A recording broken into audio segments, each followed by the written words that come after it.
Thank you, Mr. Chairman, for those wise remarks and a challenge to us all. Senator Simpson and Mr. Bowles, thank you for appearing before us and for your very successful report that in a mature, wise, and indisputable fashion affirmed the growing consensus that our nation is on an unsustainable path of surging debt. We live in an ordered universe. The laws of finance are as immutable as the laws of gravity. Nothing comes from nothing. Government debts have the same kind of consequences that individual family debt does. Deficits do matter. They always have and always will. Too much debt has always brought destruction, and it always will. But some of our great minds have thought they knew better. They mock the green eye-shade folks who worry about debt until, of course, the wolf is at the door. And then they say, well, we didn't mean that much debt. Now our financial masters say it's all Congress's fault, and it is a lot of Congress's fault. But you have to clean it up, Congress, and we do. But don't be too quick. Be careful. Don't go too far. Do it just right. For sure, don't take any action that might affect my investments or my program, my interests. It's the other programs that are wasteful, not mine. Your commission rose above that. For the most part, it was not without compromise. Your recommendations, I think, should have gone even further. But it was a bipartisan effort, and it left no doubt that our debt problem is not imaginary, but very real, even immediate.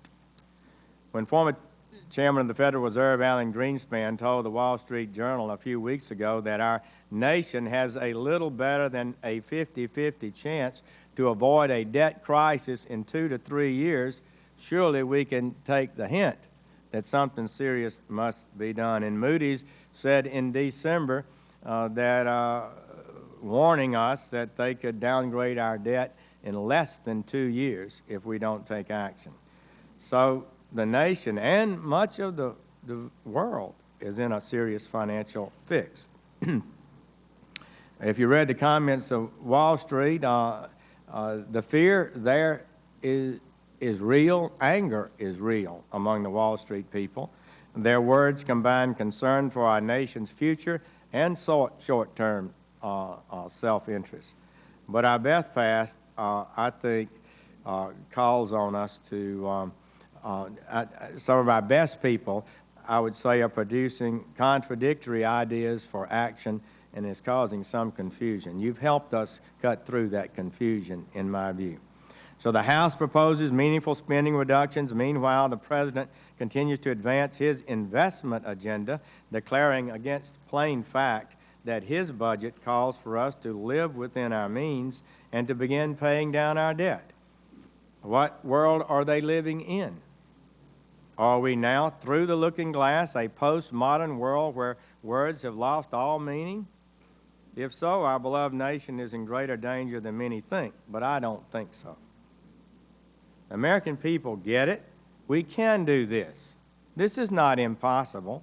Leadership at this time is most precious and in short supply. It seems to me that when confusion, uncertainty, hard times, even fear abound, that good leadership, like your report, should call us to return to the tried and true first principles, the old verities.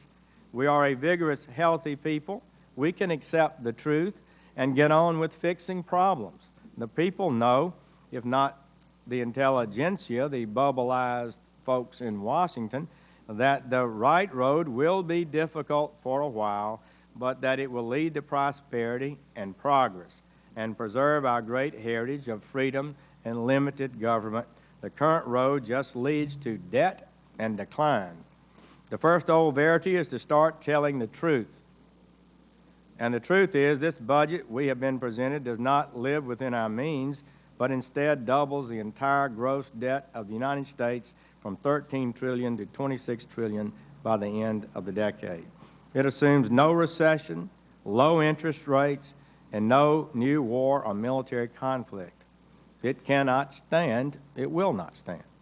For the time and effort you have given this cause, we are much obliged. You have worked hard, giving us a clear picture of the danger we face and the methods available to overcome that danger. Your nation is once again grateful for your service.